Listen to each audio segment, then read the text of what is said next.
This time on Ask Rad Rat, we're talking about whether Session or SkaterXL is better, which has more potential, and a couple other questions too. Let's do it.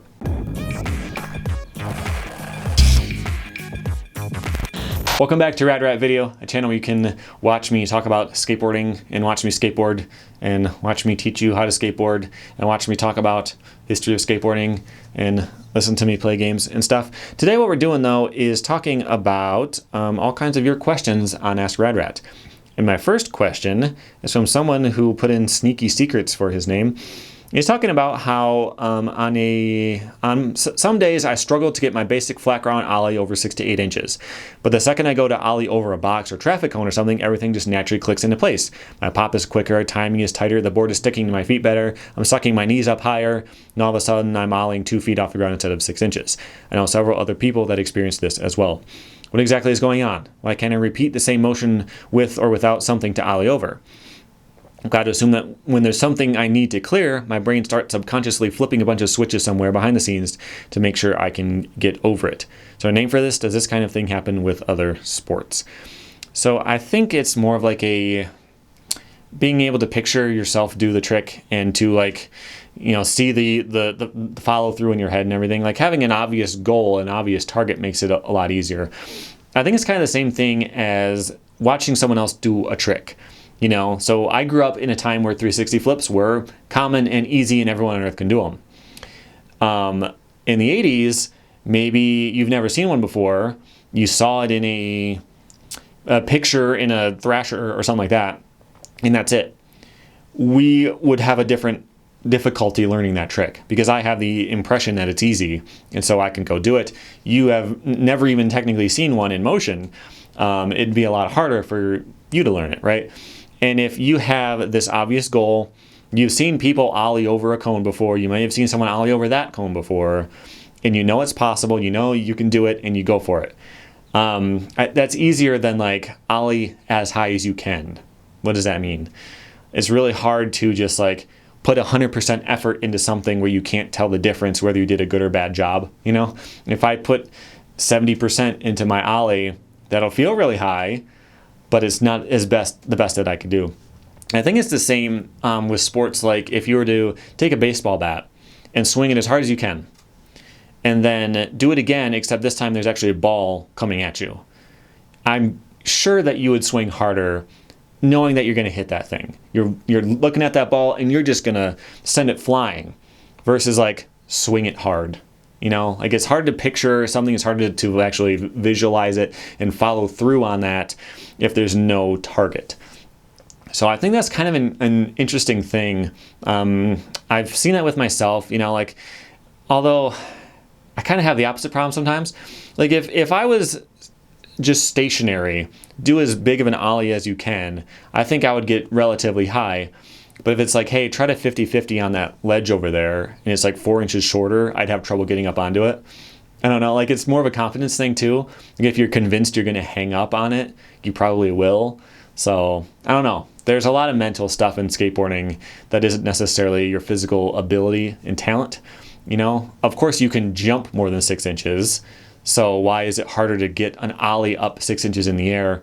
Well, when there's nothing there, you don't have to. So be more in your comfort zone. So I think that's it. You don't have a chance. You don't have a choice. You have to go for it all the way. Then you're able to really focus on doing it. That's my theory anyway.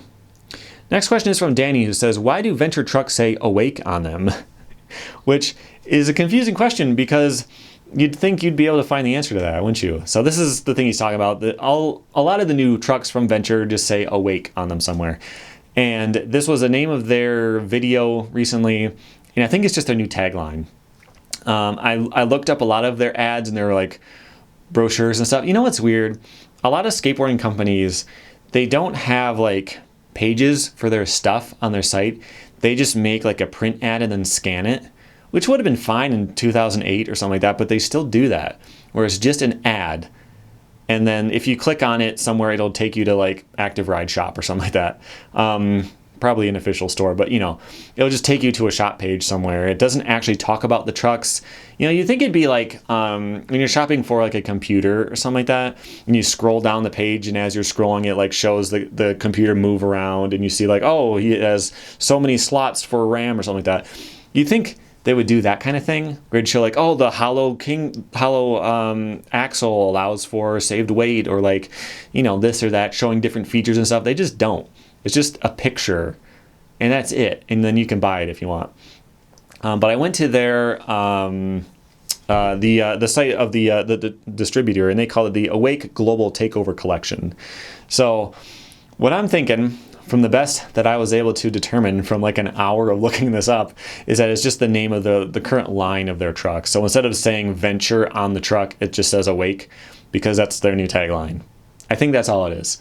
I don't think, because again, there's not a lot of details, but when I compare an Awake truck to a normal truck, I don't see different features in the bullet point list on the shop page or anything like that. I think it's just the graphic style. I think that's it. Thing about Venture, I never liked Venture, and I'm sure they're fine. I have zero doubt that they're perfectly fine. But my friend Tony had Ventures and Titan TI lights. I don't think Titan exists anymore, but he broke both of them just doing like everyday stuff. There was one, and I don't remember which truck it was, but there was one where he did like a flat ground heel flip. He landed and kick turned. And when he kick turned, the hanger and the base plate sheared off from each other. So he like left the hanger in place while he kick turned without it, which was just like, a flat ground heel flip. It's not like he ollied 10 stairs and something broke, And then the other truck, whether it was the Venture or the TI, I don't remember, he did another trick on flat, I think, and the hanger just bent, so the wheels kind of like tipped in, and like the hanger bent. So having never broken a truck, I've worn them down, but never like in one moment broke a truck. Seeing two brands that have broken before made me never want to skate them. And again, I'm sure they're perfectly fine, but yeah, with so many different brands out there, I tried Crux one time, liked it a lot, skated them for like 15 years. I don't know. That's just how I roll, I guess. Next question is from Z1 or X1D or Zone D. I don't know. There are so many skate shoes available. Slip-on Vans, big puffy shoes, high tops. Are there any you would recommend? I mainly ride for transportation. Also, I don't know if this is a dumb question, but do they need to be snug or shoes a little big? Okay. If you're skating just for transportation, wear anything you want. Skate shoes are best. Like don't wear basketball shoes or whatever. You want the flat soles for board feel. It's harder to tell where you are on the board without looking all the time if you have like a heel, like basketball shoes or whatever would. So some kind of skate shoes are going to be fine. My preference, though, I've tried high tops a lot because my ankles are pretty bad. Bad ankles are in my family. My mom's broken her ankle, 4 times, I think, like walking downstairs, and it just broke for no reason, like whatever. So I'm always worried about my ankles. I sprained mine really, really bad. Doctor said if it broke, it would have healed better because they could have set it and it would have healed in place instead of like ever so slowly unspraining itself over like a year. So I've tried high tops and they just don't work for me because I need, I do lots of flip tricks and technical stuff. I need to be able to move my ankles pretty easily. So I don't like high tops as much. I like them in theory, but in practice I don't like them too much. But again, it's kind of like I was talking about with Crux, where I bought them and I liked them and I just skated them for 15 years. I tried Vans once. It used to be really hard to find skate shoes in the place where I lived. There were no skate shops or anything around. But you could buy Vans at a regular clothing store. And I have flat feet. Vans have like a arch support in them, and I hated it because for me it was like there's a giant rock in my shoes because it didn't feel right. So I tried some, what was the other brand that I liked? Savier. I don't know how to pronounce them. This brand doesn't exist anymore, but they were amazing. They were like bulletproof. You could not wear a hole through these. You could skate them for a year and they would look like you bought them yesterday, except for the fact that they smelled horrible. I don't know what it was about them, and people talked about it online too. It wasn't just my experience, but like something about the material, this smelled terrible, but they lasted forever. And for me, it's all about money, cheap savings. Shoes weren't super cheap, but since they lasted forever, it was a good deal. Right now, DCs, I think, is like the only thing I buy. Whatever. I'm sure other brands are great. If you represent another shoe company, dear viewer, feel free to send me some review copies of your shoes, and I will tell everyone how they're better than DC. They have to actually be better, though. Okay. Last question is from Florida Spencer, who says, love your channel and playthrough videos. After a few months of playing Session, what are your overall thoughts on the game? What are the pros and cons? How does it compare to SkaterXL? I like both Session and SkaterXL. The thing is, they're both pretty early, so it's hard to say that this one is going to be better than this one for sure, you know. I keep going back to Session, though. I can't tell you last time I fired up SkaterXL just because I had 10 minutes and I wanted to kill some time. I have done that with Session, though. And they control very, very similarly. The only difference, the only major difference, is that in SkaterXL, if you're going fakie, the controls are like you're going normal. In Session, it's like they're switch nollie. I like SkaterXL's a little bit better because you having a stance actually means something. In Session, like, your character has a stance, but it doesn't really matter because, like, you know, you're controlling your left foot and your right foot. It's not, like, directional. So, it just depends. I think the biggest thing that's going to make a difference as these games move forward, because they're both early, is how the game looks and feels. Because if doing a 360 flip doesn't look right, if it looks like they just, you know, rotated it 360 this way and 360 this way on their computer, and it's just like this generic looking thing, it's not going to feel good to do that trick. You're not going to want to do that trick. If you don't want to do any tricks, you don't want to play the game, right? So if the tricks look good, and if the grinds feel good, and the overall rolling around physics feels good, I think that's going to be the most important thing, at least on desktop, on computers at least, because there's already a big scene of like people making their own maps and everything in Session. You can download maps, and people have imported in Skate 3 maps and stuff like that. So like the design of the stages and the layout of the skate parks and all that stuff doesn't matter as much because you can import stuff.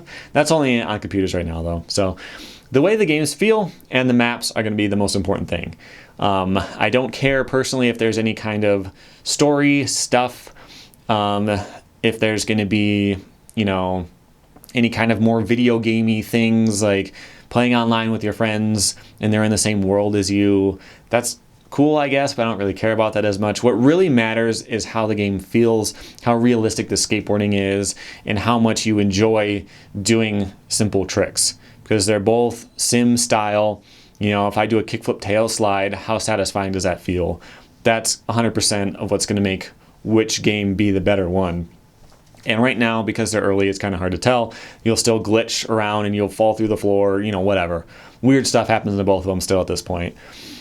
But if you had to try one, because you can get them both on PC right now, if you were going to get one, I would get Session probably, but it wouldn't change, it wouldn't blow me away if SkaterXL ended up being the better of the two. Definitely possible. They both have a lot of potential. It just depends how they keep going and what the community support is. If everybody chooses one of those games and it gets lots of updates and stuff like that, you know, it may end up being the better one even if it doesn't launch that way. So right now I like Session more. One thing I like about SkaterXL though is that it feels like it feels like more of a game. So like the skating sim is, you know, very similar to Session in that way, but you can place a pin. Like you can pause the game, you can place your pin somewhere and just be there. In Session, you have to skate over to a bus stop, and that bus stop will take you somewhere, and then you skate up to the top of the stairs, and then you face the way you want, and then you set your pin that way. It feels like it's trying to be really serious, you know, sim style. You know, I wouldn't be surprised if they put in an option where your skater can pull out his phone and open up a lift, and he's got to get a car, and you got to wait in real time as the car comes to get you. You know, there's a point where that's not fun. What needs to be good is the skateboarding, and that's it.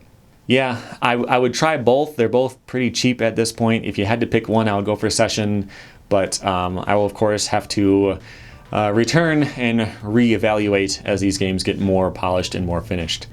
But that's it for now. If you got your own questions, go to radratvideo.com and submit it through the form on the homepage, or email me, radratvideo@gmail.com, or go to my Patreon and submit your question there. You'll definitely get it answered that way, one way or the other. Until the next video comes out, tap my logo on the screen right here, or check out some of the other videos to kill some time and make me 1/10 of a cent in ad revenue. Thanks for watching.